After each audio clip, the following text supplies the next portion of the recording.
I first got into collecting guitars when I was 6, when I got my first guitar lesson. It was a couple years later that I got my first guitar given to me by my stepbrother. Probably high school was when I bought my first electric. My first guitar was an acoustic when I was 8 years old. I played in various rock bands in the past years, and one guitar gets you one sound, and you just get stupid with the collection. It just keeps getting more and more. You get one guitar, and then this guitar has a different sound, and you hear something on a record, and you say, I like the sound of that guitar. How do I get the sound of that guitar? And then you find that you have to buy that guitar or something very similar to it. I really collect guitars for what sound comes out of them. There are, granted, certain makes of guitars that are well known that make a certain sound, and you can't reproduce them realistically with any other brand name. Many guitar companies make copies of certain guitars which are popular because they only have that certain sound, and there's no other guitar that has that sound.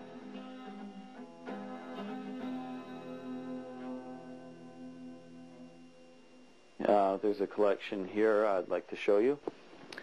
Many people don't know this, even people who own one, but Les Paul was an actual person who existed. He is actually a pioneer of the multi-track studio, which many musicians who are in the recording industry now know quite well of, that multi-tracking leads you to a record contract. Les Paul and his wife Mary Ford were the pioneers of multi-tracking, and basically it started out as a I guess you'd call it an endorsement, putting his name on the Gibson guitar, and it's still there. It's a very good sounding guitar, very popular, probably one of the best known guitars.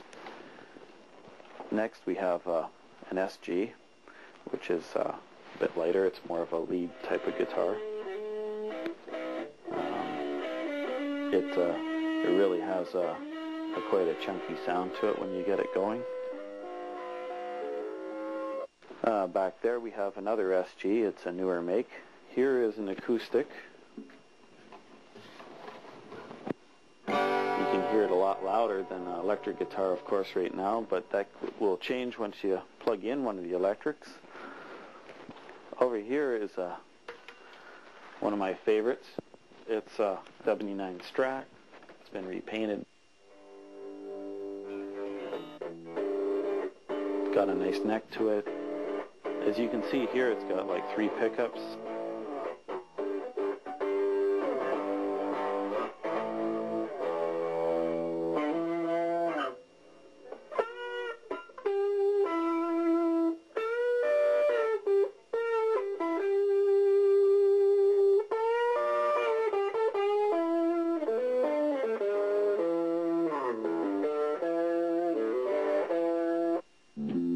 Is what they call a Fender P bass, or a precision bass. If you listen to almost any rock record, has this or something like it.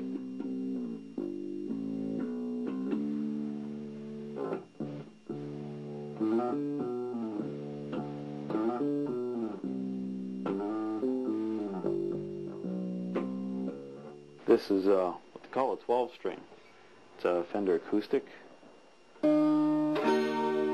What it has 12 strings for is, if you look close, it appears that there's 6 strings, but what happens is each string that you're about to play is doubled up.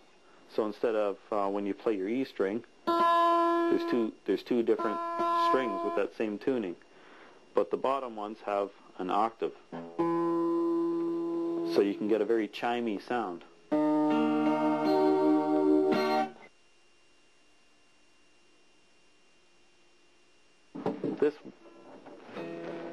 This guitar back here, I just picked it up for like $100, and just for hacking around, it's great. This goes to show you don't have to spend a lot of money.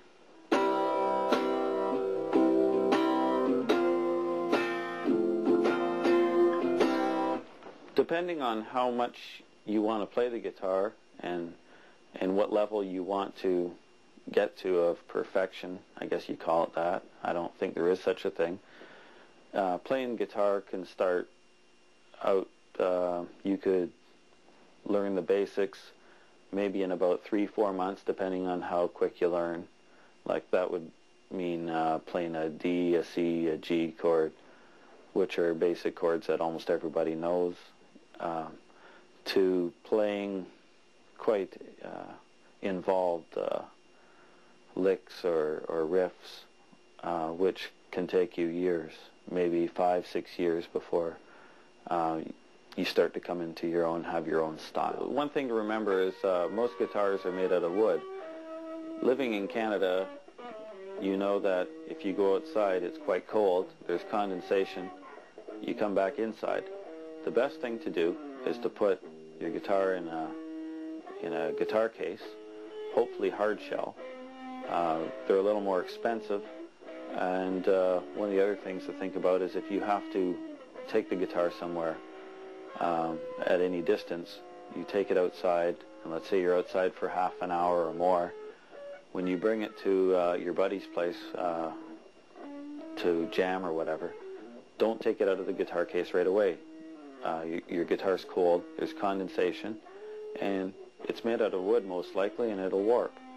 The steel truss rods, which are up the neck of a guitar, help keep the neck from warping because it's your first piece of your guitar to go.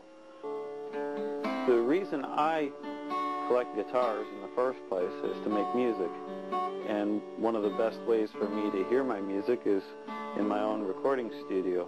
Not everybody has this, granted, but I have that luxury of an 8-track with a mixing board.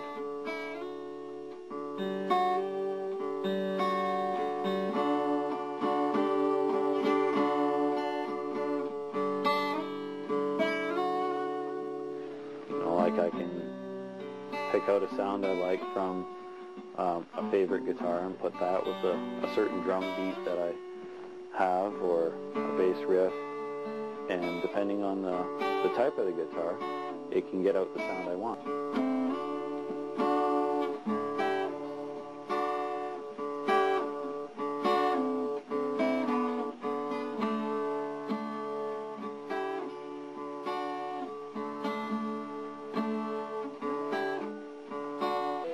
To having a multi-track recording system is I can record myself playing guitar, drums, bass, vocals, and I can combine many of my guitar collections if I want.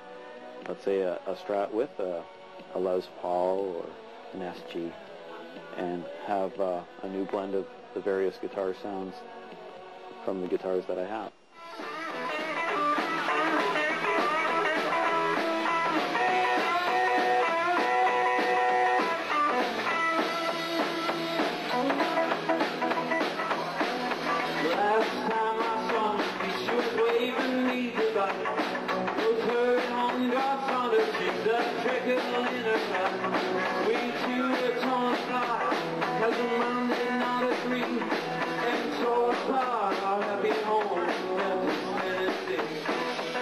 Aspect of collecting guitars is they're very good investments. If it's a very good quality guitar, you could take example is a Gibson or a Fender, because they're very prominent names, especially, although there's many other names like Ibanez and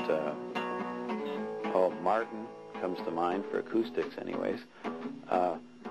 Martin actually, in particular, you could get some acoustic guitars which, depending on their age, may be $2,000, $5,000, $6,000, and even more for a piece of wood.